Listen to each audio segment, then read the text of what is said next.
Good afternoon.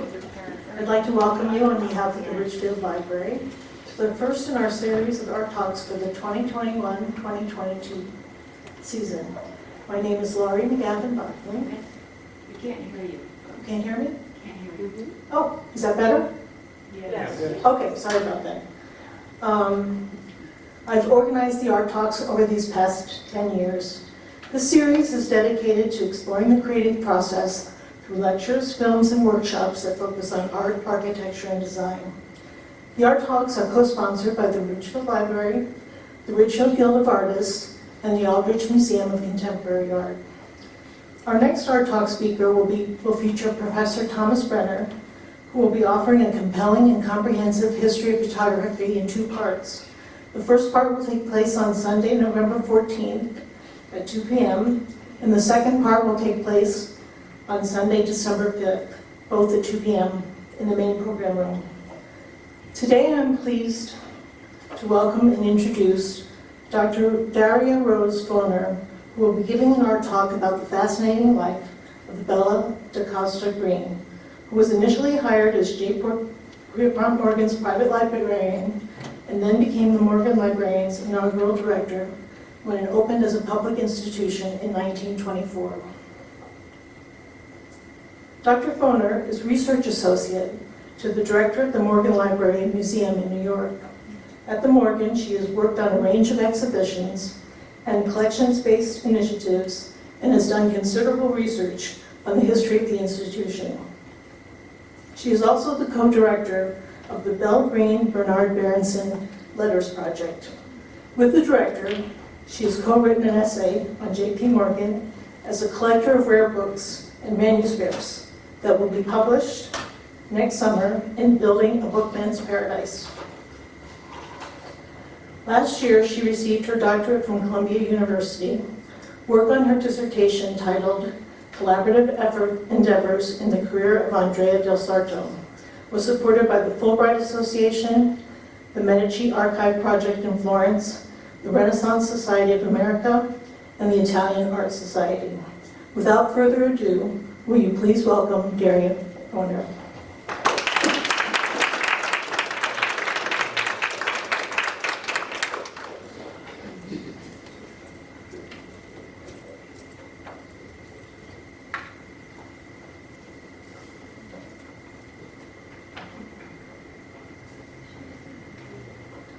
Lori, thank you for that kind introduction, and thank you for having me here today.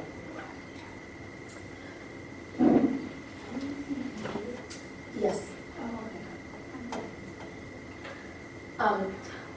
When Belle DaCosta Green retired as director of the Pierpont Morgan Library in 1948, after nearly a quarter century at its helm, her friend, the art historian Sidney Cockrell, wrote to her, "Your long rule has been one of unexampled brilliance." Eric Millar, the British Museum's former keeper of manuscripts, declared the library a monument of your taste, enthusiasm, and wholehearted devotion to its interests, with which your name will always be associated. Yet while the Morgan Library and Museum, as we know it, exists as a testament to Green's vision, her role in creating and shaping the institution remains only partially understood. When the New York Times ran Green's obituary in 1950, the paper proclaimed that she was one of the best-known librarians in this country. But Green is far less well-known today. One biography, An Illuminated Life, Belle DaCosta Green's journey from prejudice to privilege, written by historian Heidi Ardizzone, was published in 2007. And recently, two novels based on her life have introduced many readers to Green. But novelists have the freedom to invent, while historians are constrained by facts. 70 years after her death, many details of Green's life still remain obscure, at times purposely obfuscated by Green herself, and at others lost to the ephemerality of the historical record. It was only in the 1990s, for example, that Jean Strauss, working on her magisterial biography of J. Pierpont Morgan, confirmed Belle DeCosta Green's date of birth, November 26, 1879. As is not uncommon, Green frequently fibbed about her age, deducting as many as a dozen years at times. But more crucial for understanding Green's life, the birth certificate lists Green's race as colored. In other words, for her entire adult life, Green, a black woman, passed as white. Born in Washington, D.C., Belle was the daughter of Genevieve Ida Fleet and Richard T. Greener, both light-skinned African Americans. Although her parents separated when Green was a teenager, one can see hints of her later accomplishments in her father's career. Greener had been the first black graduate of Harvard College, shown here in a photograph from his 1870 yearbook, and was a prominent African American public intellectual. An educator, diplomat, lawyer, and civil rights activist, Greener was a self-described literary man, devoted, in his own words, to art, books, and aesthetics. Greener had served as de facto librarian at the University of South Carolina, where as a professor, during the school's brief period of racial integration in the era of Reconstruction, he taught philosophy, classical languages, and constitutional law.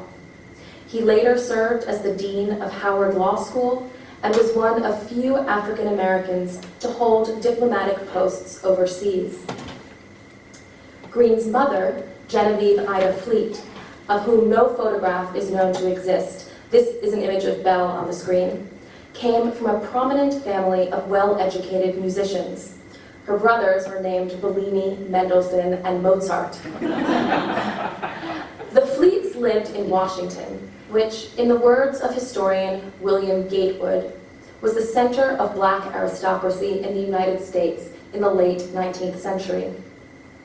While Genevieve did not attend university, she did spend 2 years in a college preparatory course at Oberlin, well known since its founding in 1833 for its abolitionist background and progressive attitudes on educating African American and female students.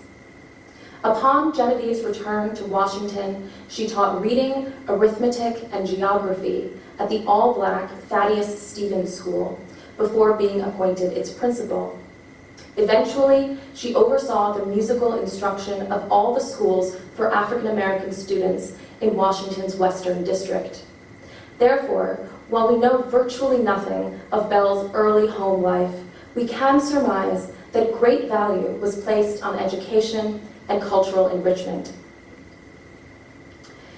In late 1887 or early 1888, when Belle was about 9 years old, the Greener family, which now included her 4 siblings, Mary Louise, Russell, Ethel, and Theodora, relocated to New York, where her father had been appointed secretary of the Ulysses S. Grant Monument Association, the organizing committee of what is popularly known as Grant's Tomb. As secretary, Greener was tasked with raising the necessary funds through public, private, and corporate subscriptions to erect a memorial which, as Greener wrote, shall constitute a fitting tribute to the greatest soldier of modern times. Greener was one of 20 men formally appointed to the Monument Association's executive committee when it was formed in 1885. Another member was J. Pierpont Morgan, who served as the organization's treasurer. Morgan was also a partner in the Drexel Morgan and Company banking house, a predecessor to J.P. Morgan, which functioned as the association's formal repository. When Morgan stepped down from his role as treasurer in February 1889, Green noted in the association's minutes that through him and his banking house, much has been done toward augmenting our fund. When the Greener family first moved to New York, they lived on West 58th Street, near what is now Columbus Circle, and only a few blocks from PS 69, which Belle attended. Over the next several years, the family relocated several times, moving farther and farther uptown, and eventually settling on West 99th Street, which at the time was home to many Black residents, including James Weldon Johnson and Arturo Schomburg. During this period, Bell spent a year at the Horace Mann School for Girls, located in Upper Manhattan.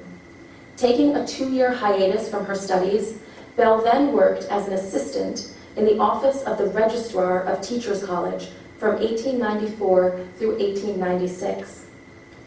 Most likely, it was during Bell's time there that she met the philanthropist and social welfare advocate Grace Hoadley Dodge, who seems to have encouraged the teenager to resume her studies.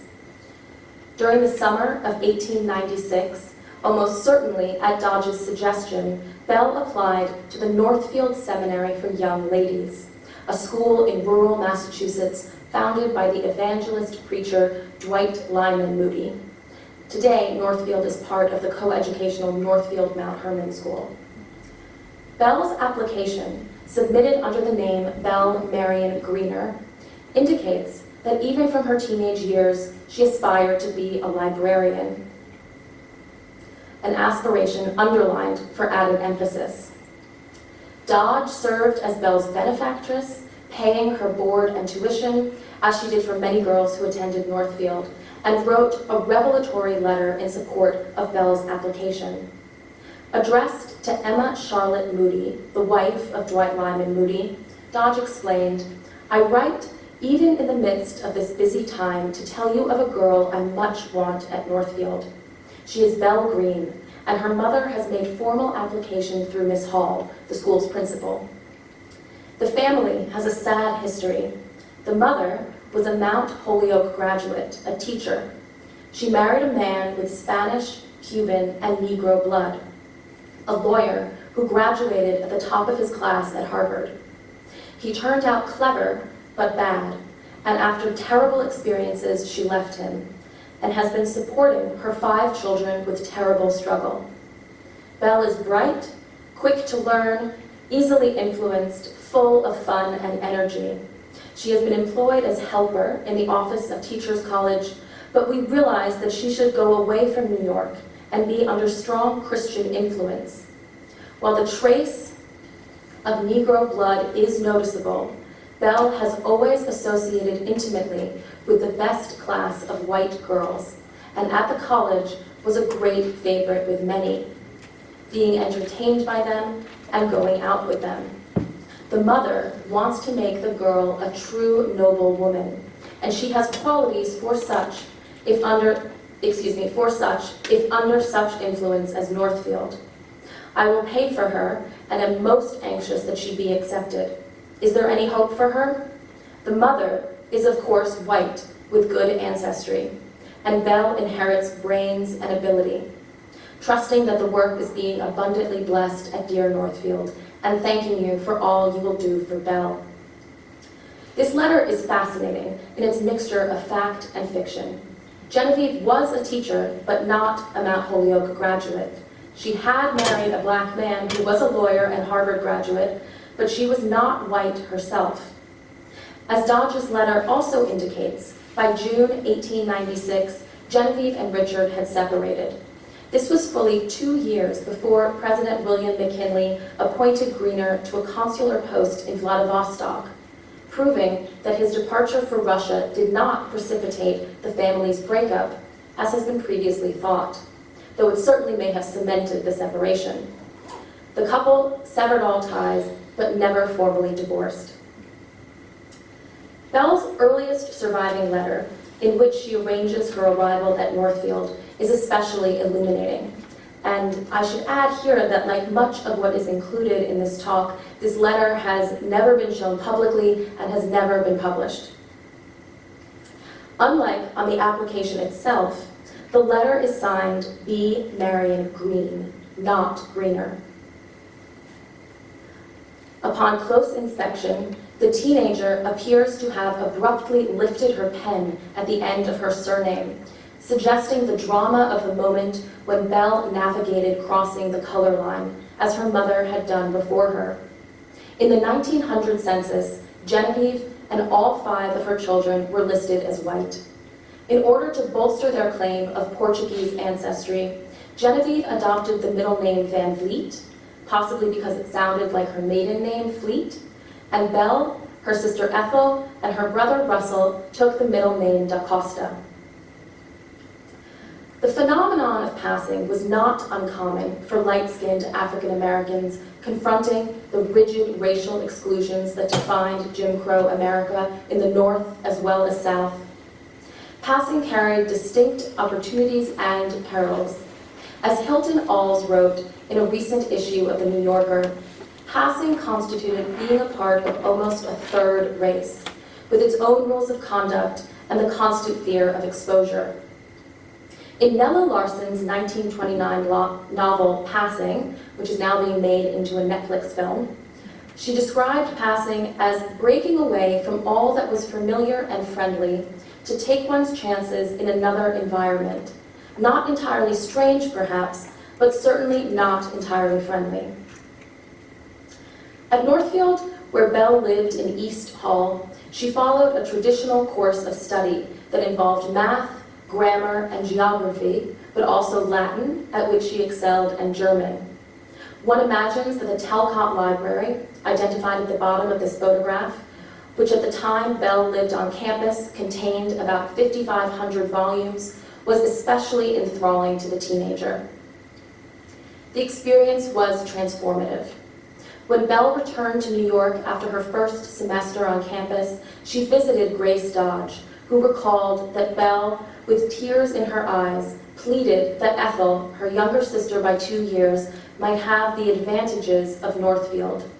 And indeed, over 10 years later, in November 1913, when a subscription drive to raise money for the YMCA and YWCA, one of Dodge's most devoted areas of philanthropy, Belle made the impressively large donation of $1,000 to the fundraising campaign. The donation was accompanied by a letter in which Green explained that her gift was a slight appreciation of what Miss Grace Dodge has done for myself and countless other girls, to whom she has given not only a start in life, but also life itself. Green left Northfield in 1899, and the following year enrolled in Amherst College's Summer School of Library Economy. And by 1901, she had begun working at the Princeton University Library, probably as a cataloger or clerk. Most likely, it was again through Grace Dodge that Green secured the position. 2 of Dodge's brothers had attended Princeton, and one was elected to the Board of Trustees in 1904. Had it been known, however, that Green, according to the American one-drop definition of race, was black, she would never have been able to work at Princeton. Often referred to as the Southern Ivy because of its large number of students from the states of the former Confederacy, Princeton was an enclave of white privilege. In the 5-minute walk from her lodgings to the university library, Green would have passed buildings erected in honor of countless men who had owned slaves.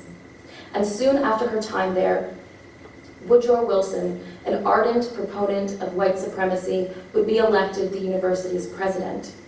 Wilson is shown here leading a Red Cross campaign parade up Fifth Avenue in 1918 and is walking beside one of Grace Dodge's brothers.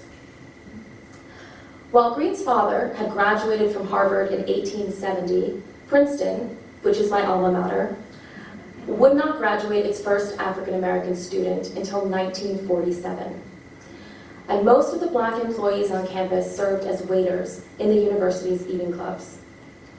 It was at Princeton, however, that Green met Junius Spencer Morgan, the associate librarian, and most importantly for the trajectory of Green's career, J. Pierpont Morgan's nephew. An ardent bibliophile, Junius was so impressed by Green's work in the library that in 1905, he introduced her to his uncle and recommended that he hire her. J. Pierpont Morgan is certainly a man who needs no introduction. The most famous financier in American history, he was in some ways the architect of the modern American economy. But he was also a renowned collector of works of art, books, and manuscripts, probably the most voracious and ambitious collector of the Gilded Age. When Green began working for Morgan in mid-1905, the architectural heart of the Morgan's present-day campus, the McKim, Mead, and White building, designed as Morgan's private library and study, was nearing completion. Green's initial task as assistant librarian was to unpack the many books that had been stored uptown at the Lenox Library, where the Frick collection stands today, in order to sort and shelve the volumes in their new home. Within a few months of her arrival, however, Green's responsibilities had grown dramatically, and she was routinely corresponding with the most important book dealers of the day. By the end of 1906, Green had been promoted to librarian, having hired her own assistant librarian, Ada Thurston. Green now served as Pierpont Morgan's chief consultant on bibliographic matters. Although Green's life and legacy are inextricably linked to Pierpont Morgan, the two worked together for only 8 years before his death in 1913. What exactly was the relationship between Green and the man she humorously referred to as the Big Chief? And what did he know of her background? While it is impossible to say with certainty, it is virtually inconceivable that Pierpont Morgan was unaware of Green's parentage. The gathering of information about investment opportunities, potential rare book acquisitions, and people was where he excelled. Pierpont Morgan had worked closely with Green's father, Richard T. Greener, at the Grant Monuments Association. Moreover, Grace Dodge, Green's early advocate, was a member of Morgan's social world and a neighbor who lived only a few blocks uptown from him on Madison Avenue. Her grandparents, in fact, resided in the townhouse immediately adjacent to Morgan's. Neither building stands today.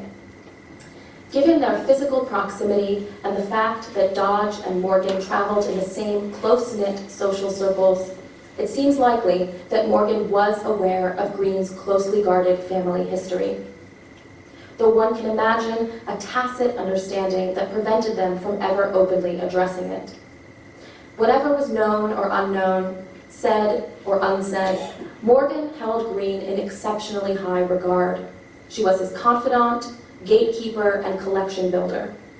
While in most ways they could not have been more different, Green and Morgan possessed a shared passion for collecting rare books and manuscripts. Green expressed this in a letter to Morgan in April 1909, writing of her hope that the collection they sought to build would become preeminent, especially for incunabula, manuscripts, bindings, and the classics. And while these are certainly the areas with which Green is most closely associated, she advised Pierpont Morgan on nearly every aspect of his collection. In November 1909, for instance, she encouraged him to purchase Charles Fairfax Murray's collection of about 1,500 old master drawings for £50,000, at the time an enormous sum, which still forms the core of the Morgan's Department of Drawings and Prints. It included sheets by Parmigianino, Andrea del Sarto, and Peter Paul Rubens, as seen here. And Green advised on the acquisition of some of the most iconic works in the collection, including the Stabilo Triptych, a sumptuously decorated reliquary of the True Cross. Green also pushed the boundaries of Morgan's collecting practices in new and exciting ways. She spearheaded the purchase of a group of Coptic manuscripts and bindings, the largest collection from a single source anywhere in the world, whose restoration at the Vatican Library and subsequent cataloging and publication would occupy her for decades. In fact, it was only completed this year under the direction of Frank Trujillo, the Morgan's book conservator. Green oversaw the acquisition of the first group of works of Islamic art to enter Morgan's collection, 57 leaves of Persian and Mughal miniatures and calligraphy, which she had initially encountered at a groundbreaking exhibition of Islamic art in Munich. As Green wrote to Hercules Reed of the British Museum, from whom she purchased the albums, while Mr. Morgan is not himself particularly interested in Persian art, it seems to me that in a collection of manuscripts and drawings such as he has, it is very necessary for him to have a representation of this most important school.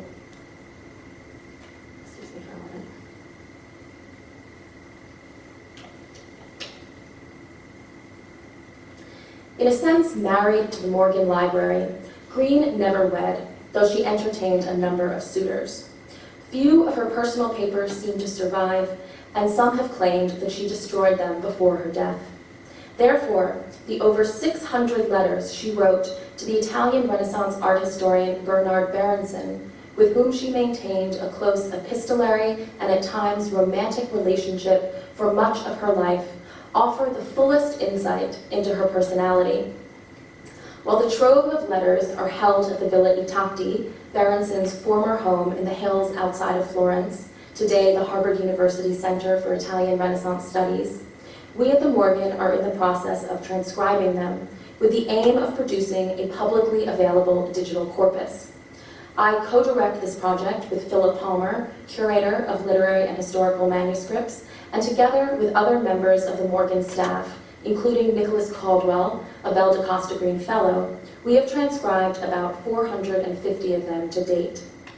Green's wit, vivacity, intellectual curiosity, and scholarly discrimination, not to mention wry sense of humor, all come through in the correspondence.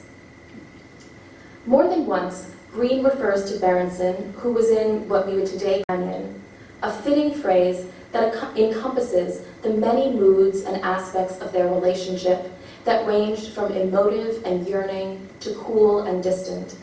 When the two began corresponding in early 1909, Green filled her letters with amorous confidences. In April of that year, she wrote, "My thoughts have been wrapped around you as I should have wished to be. On another occasion, I am so filled with the thought of you, so enveloped by my love for you, every nerve in my body responds to my thoughts of you." While the ardent tone of Green's letters cooled considerably over time, Berenson continued to serve as her intellectual confidant. They exchanged photographs and books. Thanking Berenson for sending her 1001 Nights, Green praised the wonderful imagery, the gay and sad tales that she described as caviar to my literary appetite. Green wrote about the books and articles she read, the plays and operas she attended and often dismissed in no uncertain terms, and the museums and art exhibitions she visited. In 1910, upon seeing an exhibition of drawings by Henri Matisse, one of the earliest instances of his work being shown outside of Europe, she enthused, "They are the most extraordinary things I have ever seen. It was absolutely new to me and almost incomprehensible. It seems to me as much of a departure in art as Strauss's is in music." She also frequently wrote to Berenson about the most important acquisitions she made on Pierpont Morgan's behalf. Perhaps the greatest of these, a purchase that thrust Green onto the national stage, was her acquisition on May 1st, 1911, of William Caxton's 1485 edition of Thomas Mallory's Morte d'Arthur, during the final part of the sale of the library belonging to the printing magnate and renowned book collector Robert Hoe. She paid an astounding $42,800 for the volume, a victory that, as reported in the New York Times, evoked a hearty round of applause. She described her coup to Berenson. "I bought the book I really had to have. I paid $42,800 for it, Morte d'Arthur, printed by Caxton, only perfect copy known, but did not consider this very high, as, had it not been that I eliminated Widener and Huntington, two other very wealthy collectors, I should have had to pay close on to $75,000. JP had cabled me to pay $100,000 if necessary, and I had a very complimentary cable from him today after my cable, saying that I had bought it for half that amount." The letter offers a glimpse of Green's skill as a purchaser of rare materials and of Morgan's absolute trust in her judgment. In the aftermath of her purchase of Caxton's Morte d'Arthur, newspapers across the country ran articles about Green's great feat at the Hoe auction. Stories often accompanied by images of Green herself rather than the rare book in question. She bemoaned the publicity, writing to Berenson that she had awoken to a horrible vision of myself in the Sunday World, full page and brightly colored. Well, I had a dozen different fits of anger and despair, and although it said in the accompanying article that I was very quiet and self-contained, Yet this picture was of half actress and half college girl. If I behave in a dignified way when attending to my business, why can't they treat me in the same way in their newspaper? Or better still, why can't they leave me out? Green did not, however, always shy from attention. She dressed fashionably and is reputed to have remarked, "Just because I am a librarian doesn't mean that I have to dress like one." The New York Herald Tribune once wrote that the sight of her great plumed hats in an auction room was enough to agitate every other bidder present. And she frequented the most stylish locales. She dashed between Tuxedo Park, Lenox, Newport, Bar Harbor, and the like, often as a guest at the estates of the very wealthy, and when abroad, traveled in style, staying at Claridge's in London, the Ritz in Paris. Green was also part of the 1%, we might say, when it came to the salary she commanded. In 1913, she was making $10,000 a year, and was described in the press as probably the highest salaried woman librarian on earth.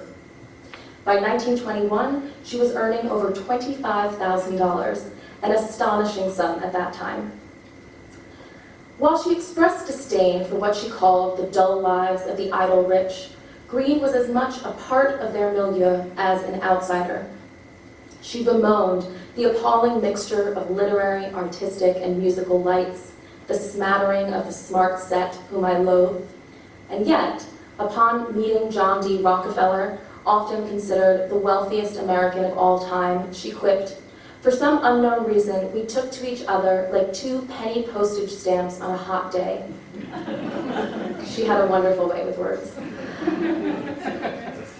Pierpont Morgan's death in Rome on March 31st, 1913, left Green deeply bereaved. She cabled Berenson 3 days later, "My heart and life are broken." On April 12th, she wrote him on morning stationery, describing her state of mind. "I feel as one enveloped in a dense fog. I can neither think nor see into the future.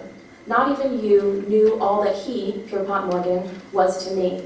Besides every other relation, he was a son and a father confessor. To have been so sure of his love and trust that I never questioned it gives me an inspiration for all the rest of my life. I shall be working for him every hour of every day to come." And indeed, Green devoted her remaining 37 years to transforming the Morgan Library from a private bookman's paradise, as it was described in the New York Times in 1908, into a distinguished museum and center for scholarly research. During the next decade, Green was largely occupied with the assessment and eventual dispersal of Pierpont Morgan's collection. In this satirical puck cartoon from 1913, Morgan wields a magnetic dollar sign that draws across the Atlantic a wide array of paintings, sculpture, furniture, works of decorative art, and printed books and manuscripts, as well as other bibelots, mummies, suits of armor, etc. Morgan's death prompted the dispersal of the several thousand works of art he had amassed: medieval reliquaries, Limoges enamel, portrait miniatures, Chinese porcelains, and I could go on. Under the direction of his son, J.P. Morgan Jr., known as Jack, to whom Pierpont had bequeathed his library, all of its contents, and his entire art collection, 7,000 objects were donated to the Metropolitan Museum of Art, where every curatorial department that existed at the time received a gift.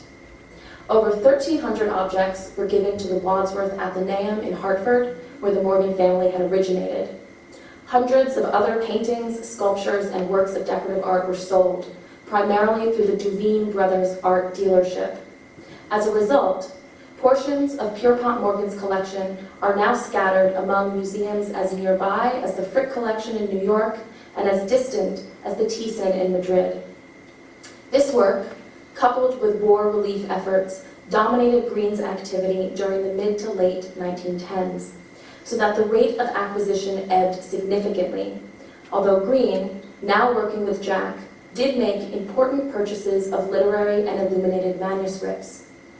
These included works by William Thackeray, Walt Whitman, and John Keats, letters penned by Jane Austen, Amerigo Vespucci, and Savonarola, the priest turned scourge of the Florentine aristocracy, and what is still considered the library's finest Spanish manuscript, a commentary on the apocalypse from the mid-10th century. Green's role changed dramatically in 1924 when Jack Morgan incorporated the Pierpont Morgan Library as a public educational institution with an endowment of $1.5 million and Green at its helm as inaugural director. The press celebrated the library's incorporation, with the New York Tribune writing, "This Medicean monument comes to the city not as a mere philanthropic gesture, but as a carefully pondered contribution to the domain of the intellect and of the spirit. New York has never received a nobler gift."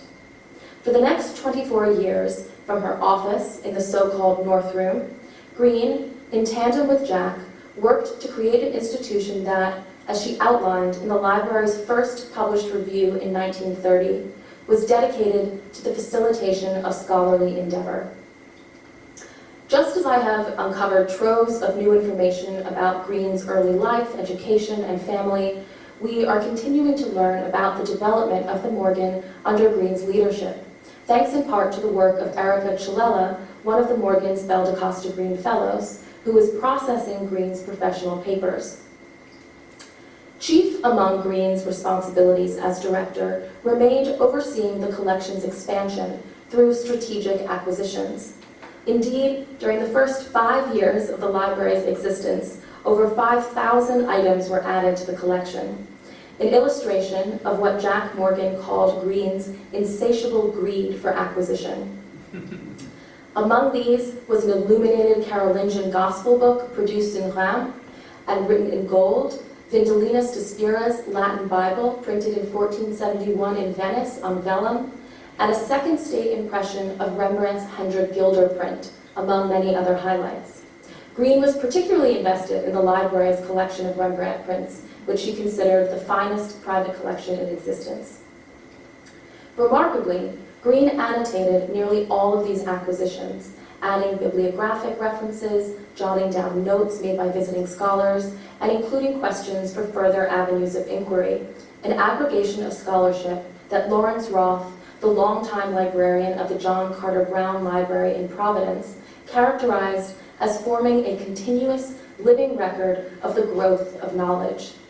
Just one example of this intellectual and bibliographic framework assembled by Green may be seen here in Elizabeth Barrett Browning's manuscript of Sonnets from the Portuguese, inspired by the nearly 2-year courtship with her future husband. The manuscript has been affixed to a thick paper board, along the right side of which Green notes the differences between this handwritten draft and the first printed edition.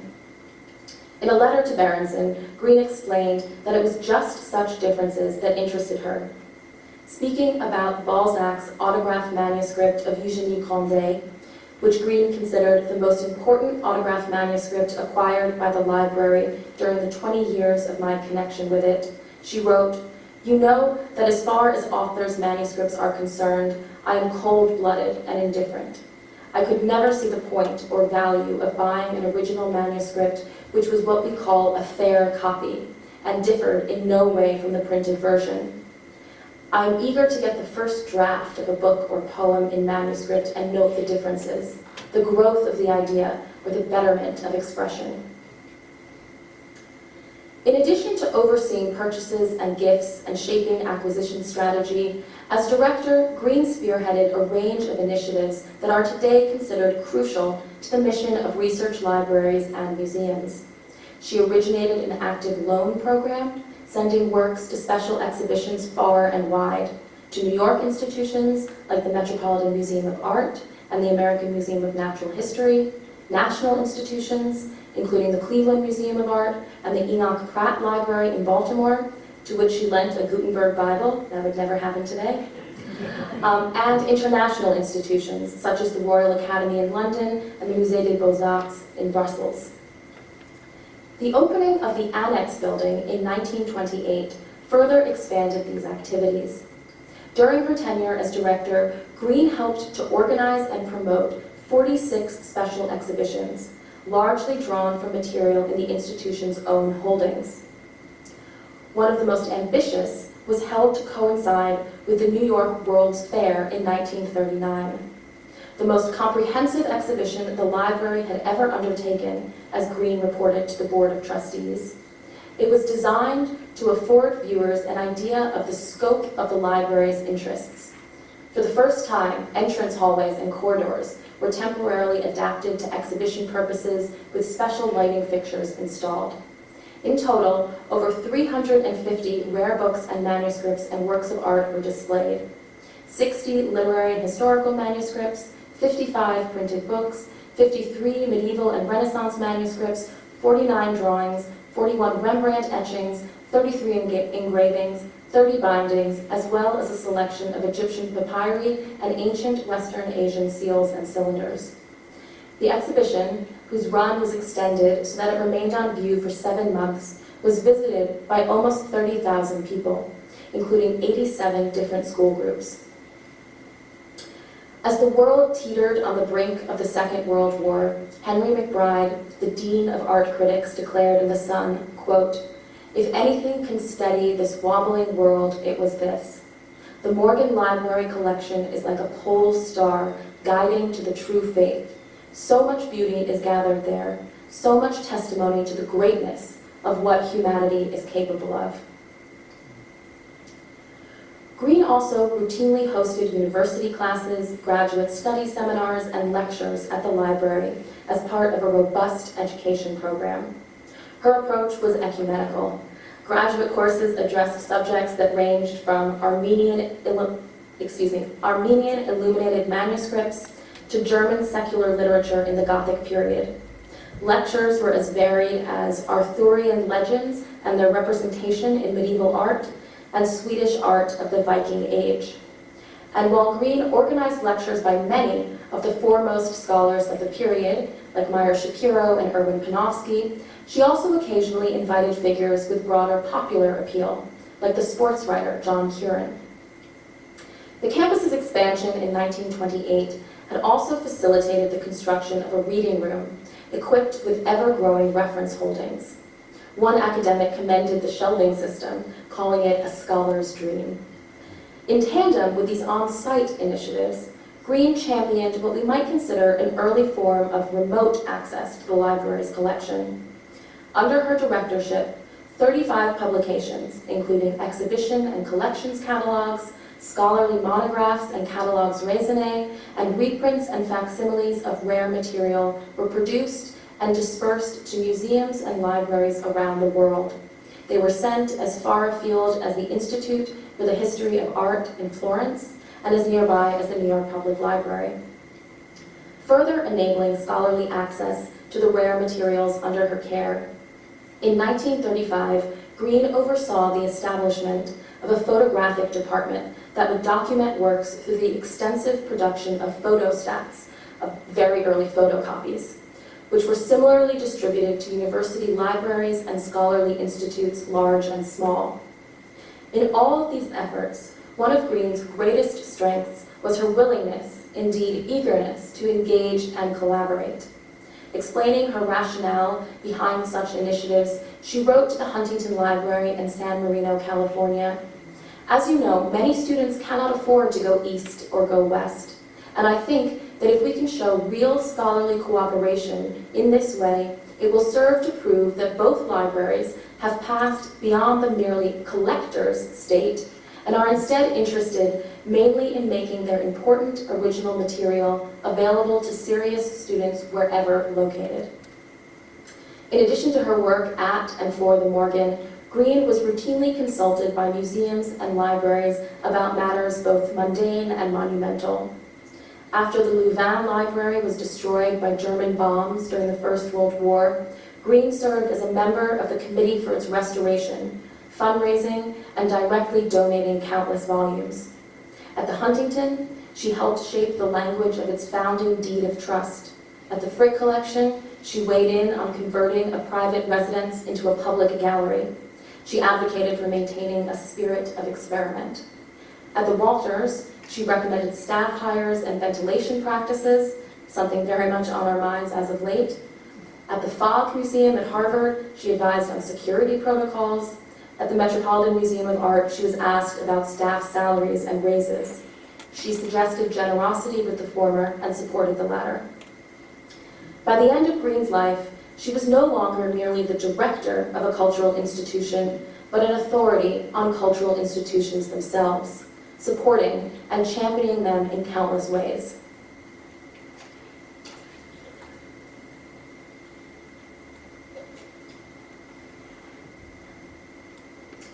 What of the rest of Green's family?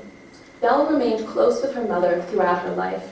They lived together until Genevieve's death in 1941 at age 92, and she frequently accompanied Belle on her European travels.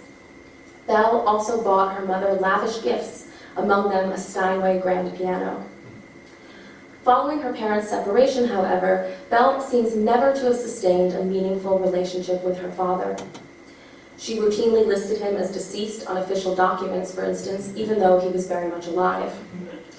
And while Richard T. Greener continued to include his wife and 5 children in the Harvard Alumni Bulletin, to which he routinely contributed, when stationed in Japan in the early 20th century, he began a partnership with a Japanese woman, Mishi Kawashima, with whom he had 3 children. He corresponded briefly with their daughter Michio, to whom this photograph is inscribed, but she never knew that her father was black, and he never publicly acknowledged the second family. Greener died in Chicago in 1922 in relative obscurity. Belle's 4 full siblings, and I apologize for the quality of these photographs, but they are the only images that we have of her siblings. Her 4 siblings, who all lived as white and married white spouses, were quite successful in their own right. Her eldest sister, Mary Louise, of whom no photograph is known, worked at the Martin Institute for Speech Correction, a center founded by her husband at what is now Cornell University. Mary Louise's obituary that ran in the Ithaca Journal read in part, "She was an accomplished Latin scholar and a recognized authority on Latin manuscripts. She was also an ardent golfer, having been a runner-up for the Women's Championship at the Ithaca Country Club. She had traveled widely with her husband abroad and assisted him in obtaining their valuable collection of antiques and of medieval and oriental art." Belle's older brother, Russell, shown at left in a passport photograph, graduated from Columbia University with a bachelor's degree in engineering, and then earned a master's of science degree from the University of Tennessee, Knoxville. Over the course of a long career, Russell worked as a civil engineer for the Mexican Petroleum Corporation, among other companies. Today, there is a fellowship named in his honor that supports civil engineering undergraduate studies at Columbia. Belle's younger sister Ethel, seen at center, who had also attended Northfield, received a bachelor's degree in education from Teachers College. Ethel, who was also a designer, taught drawing at the Brooklyn Training School for Teachers and applied textiles at the Textile High School, a forerunner of the Fashion Institute of Technology, eventually becoming the director of its art department. She is shown in a passport photograph here, taken shortly before she undertook a trip to Morocco with her husband. Belle's youngest sister, Theodora, who also went by Genevieve, attended Wadley Secondary School for Girls, the first all-girls public high school in New York City, and then graduated from Barnard. She is shown in her Barnard yearbook at far right. Theodora married soonly thereafter, only to lose her husband. He was killed in action in the First World War while pregnant. Belle not only supported Theodora financially for most of her adult life, but also adopted her son, Robert, or Bobby. Under his aunt's guidance, Bobby attended St. Paul's School in New Hampshire and then Harvard, where he studied medicine.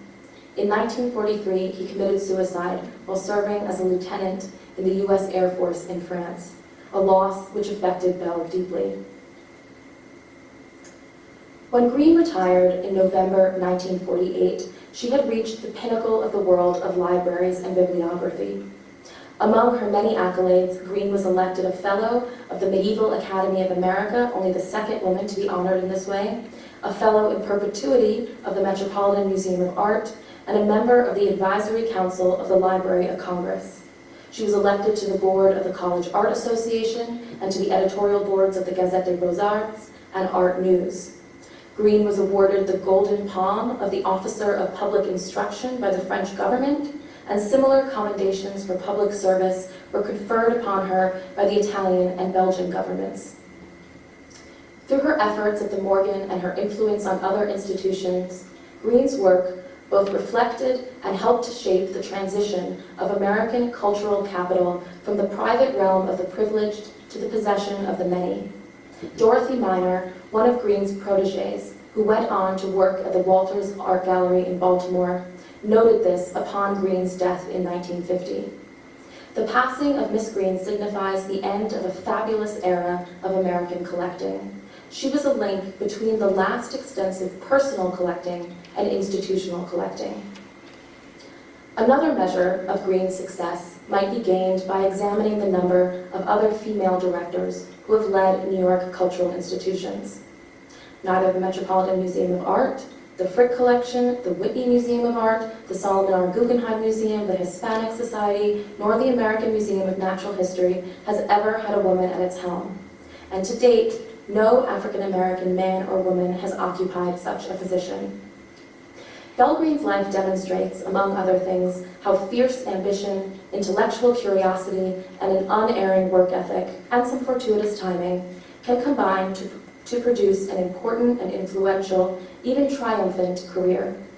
But it should also make us think of those worthy Black men and women for whom passing was not an option, and whose careers were therefore stunted by the deeply rooted racial barriers of Jim Crow America.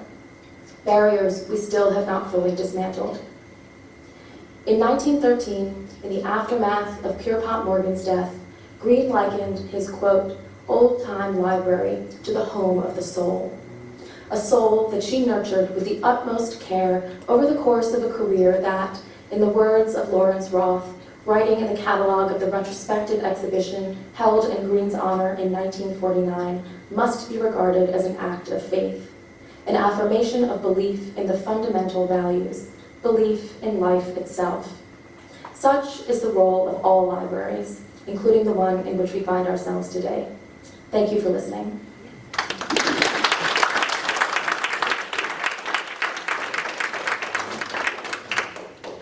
And I would be happy to take any questions that anybody has.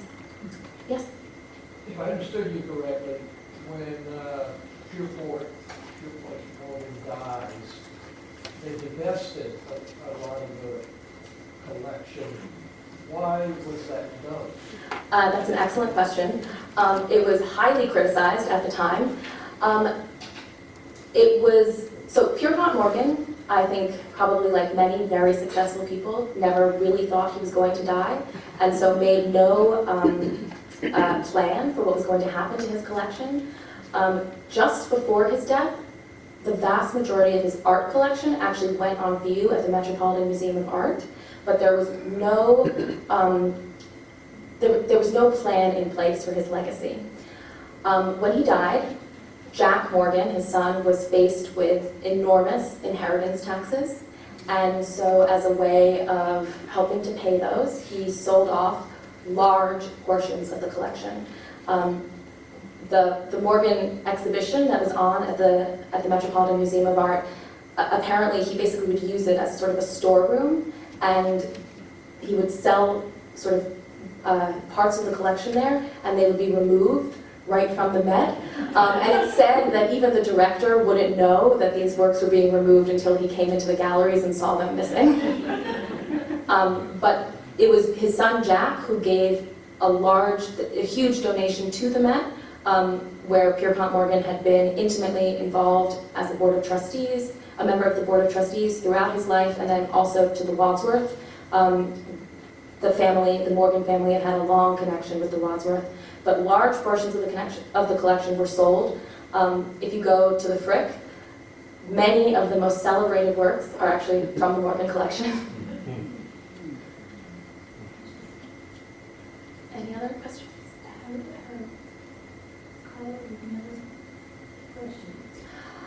That is an excellent question. Would you repeat the question? Sorry, the question was whether her coloring was ever questioned. There were definitely rumors that circulated. But I think at a certain point, having Pierpont Morgan, as her supporter, meant that she was in some ways exactly out of reach, untouchable. But these rumors persisted throughout her life, although they were never publicly acknowledged. They sort of show up a little bit in letters, or you can tell that there were whispers. But that also is part of the reason why she, her mother, and two of her siblings adopted these Portuguese middle names as a way of explaining a slightly darker complexion. But it's interesting because on official documents, so in passport applications, they are always listed as fair complexion. And apparently Green herself had gray eyes. So it's a very, we don't have a single color photograph of Green, and it's a difficult question to answer. She was held in very high regard, yes. Yes, please. What would she say today about the state of libraries, and then also what would she comment about all lives matter in our state of trying to figure out how all lives matter, right? Did everybody hear the questions? No. So one was, what would she say about the state of libraries today? And the second one was, I cannot speak for Belle Green. I would like to think that she would be encouraged at the state of libraries today. I think that libraries are, over the last 15 years, have changed and adapted dramatically to the wants and needs of the public, and so are very much living institutions.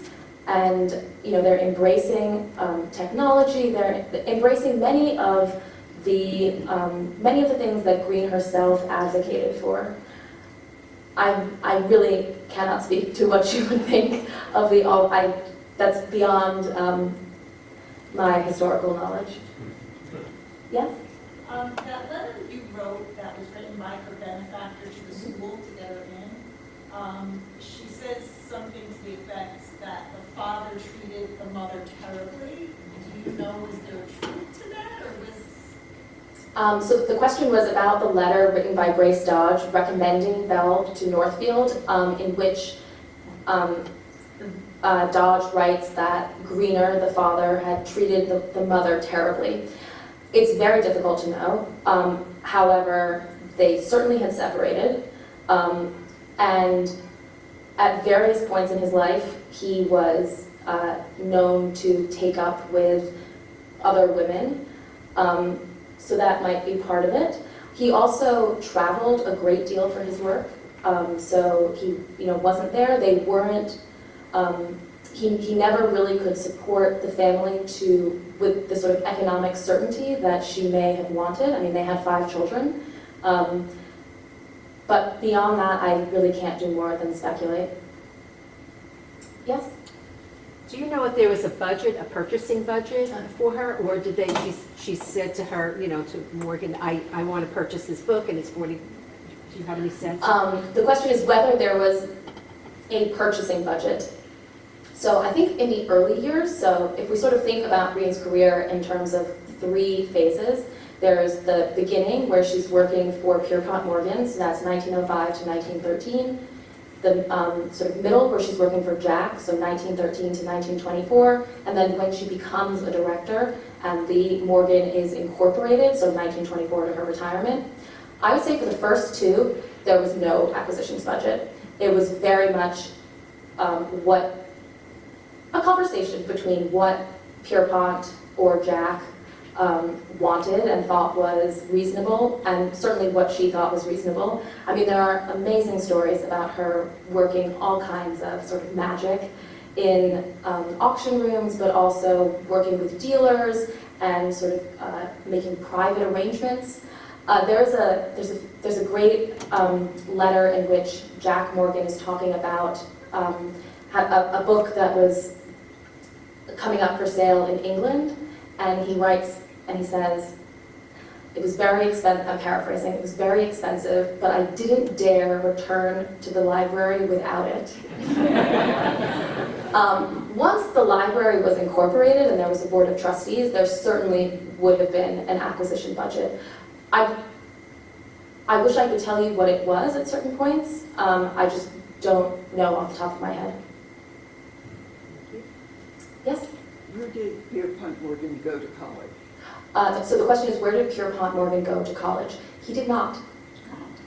He had a very interesting upbringing. So he was born in Hartford, went to early school in Hartford, then went to school in Boston, and his father, Junius Spencer Morgan, the namesake of the nephew who hired Green at Princeton, had himself been a very successful banker. And he thought that it was crucial for Pierpont Morgan to develop sort of a knowledge of Europe.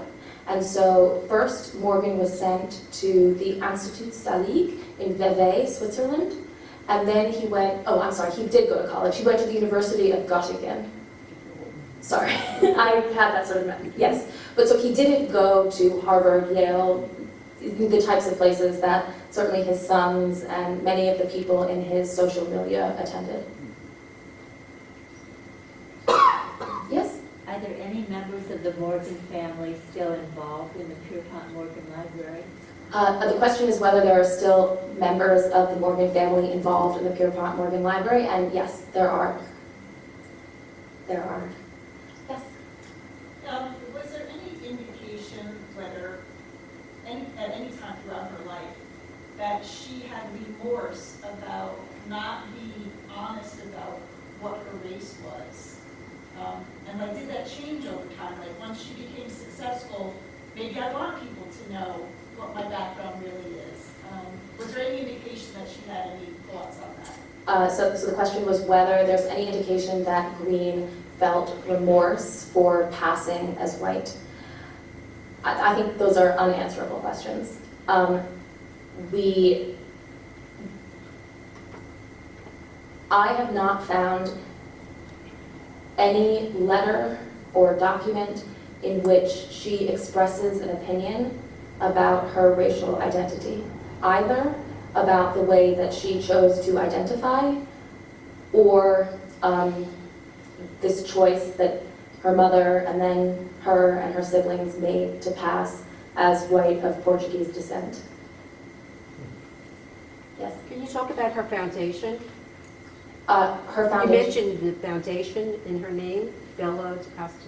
Did you say something in the beginning?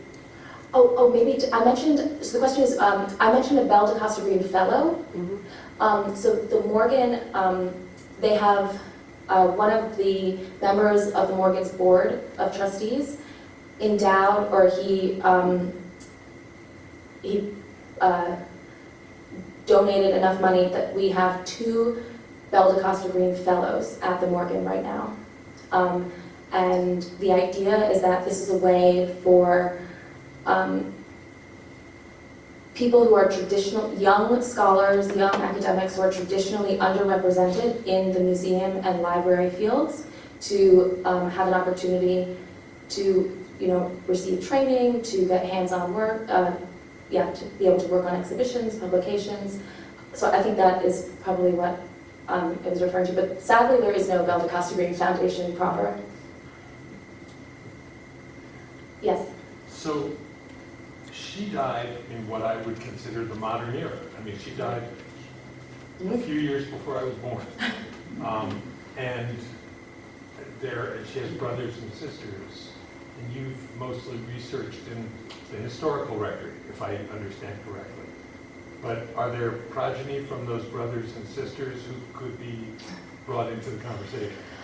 A wonderful question. So only one of her siblings had children. It was her youngest sister, Theodora. So first she had Bobby, who committed suicide. He did not have any children. He was engaged briefly before that, but he never married, never had children. He died very young. And then Theodora remarried, and she had a daughter named Belle DaCosta Green Harvey. So named after her aunt. And in Belle Green's will, she left gifts and financial bequests to all of her siblings, several of whom predeceased her, but she left her largest gift was to Belle Green Harvey. It turns out that Belle Green Harvey died in 2008. I know. Which is sort of heartbreaking. I mean, she lived, a very long life, but she would have been the only descendant of Belle Green's to have known Green herself. She does seem to have had children with, and I think we would like to reach out to them and, find out what they know about their family, if there are letters, photographs of the family, any of these things. It's a little bit difficult because, it's difficult doing research about living people and, sort of trying to track them down, but it is something that I am hoping we can do and sort of engage with the family in some way. Well, and it would be interesting, in a way, to answer this lady's question with that information. Absolutely. I mean, what I can say about that is that her nephew, it was only when her nephew was engaged, so he had already been at Harvard, he had left to enlist in the Air Force, that he found out that he was mixed race. He was brought up thinking that he was white.